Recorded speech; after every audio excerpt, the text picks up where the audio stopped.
आपका दिमाग डाइवर्ट होता है यंग एज में। केवल आपके पास 7 सेकंड का टाइम रहता है। आपका मन किया मोबाइल, देखिए दिमाग आपके दो हिस्सा, एक आपको सही बताता है, एक गड़बड़ बताता है, लेकिन गड़बड़ वाला हावी हो जाता है। आप उसको हावी मत होने दीजिए, 7 सेकंड के अंदर हावी हो जाएगा। जैसे आप मोबाइल चला रहे हैं, आपको कहेगा अरे थोड़ा पढ़ते हैं, ये आपका अच्छा दिमाग, और एक कहेगा थोड़ा सा और घसका के स्क्रॉल करके देख लेते हैं, बस घसका देते हैं आप। समझ गए? आपके पास कितना टाइम है? नहीं नहीं तो नहीं। तो एक बार आपको पढ़ाई पे नहीं, एक बार आपको अपने आप से लड़ाई लड़ना है। एक जंग खुद से की जाए। बहुत कमियां निकालते हो दूसरे में, चलो एक मुलाकात आईने से करते हैं। कोई टीचर आपको पढ़ाया क्लास में और आपको वहीं पर याद नहीं हो गया, 80% तो कम से कम याद हो जाना चाहिए। 100% थोड़ी याद होगा, कंप्यूटर थोड़े है जो कॉपी पेस्ट हो जाएगा, लेकिन 70 से 80% अगर आपको क्लास में नहीं याद होता है और आपके मन में ये भावना होती कि सर लिखवा देते या फिर हम कहीं और ले देते, तो फिर समझिए बाबू इस साल आपका रिजल्ट बहुत मुश्किल है। क्यों? क्योंकि आप कंसंट्रेट है ही नहीं है, आपको अपने ऊपर कॉन्फिडेंस ही नहीं है।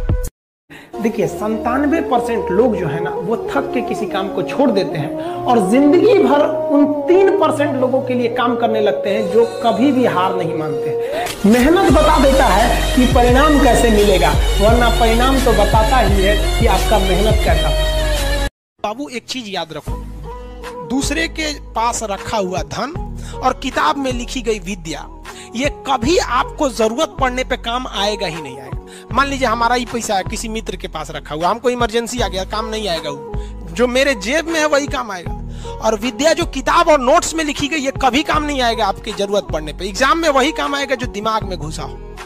तो आप कोशिश कीजिए ना यहाँ 100% एक ही बार एब्जॉर्ब करने के। कौन सा बड़ा चीज है यहाँ पर? बस इतना याद रखिए आपकी कमर की हड्डी एकदम सीधी होनी चाहिए और दिल में एक जुनून होना चाहिए कि नहीं हमको ये अभी सीख लेना।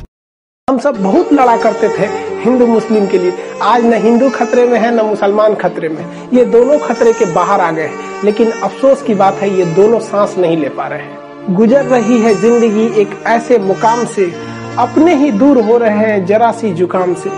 सारी कायनात में एक कातिल बीमारी की हवा हो गई, वक्त ने ऐसा सितम ढाया कि दूरियां ही अब दवा हो गई।